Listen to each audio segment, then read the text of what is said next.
بسم الله الرحمن الرحیم. الحمد لله رب العالمین و الصلاة و السلام علی سیدنا و نبینا ابی القاسم المصطفى محمد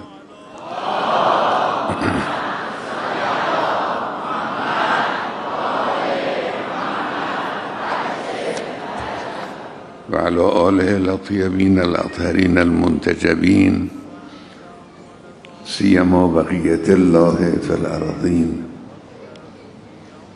امروز سالگرد یک میلاد بی‌نظیر است،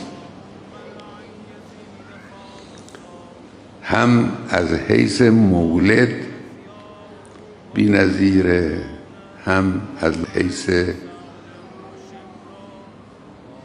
فرزند ولادت یافته، هم مولد و هم مولود. مولد کعبه است. در تاریخ ما چه کسی رو دیگر سراغ داریم که در خانه خدا در کعبه متولد شده باشه؟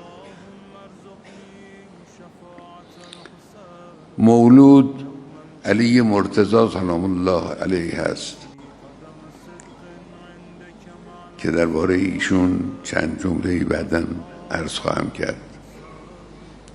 بنابراین از لحاظ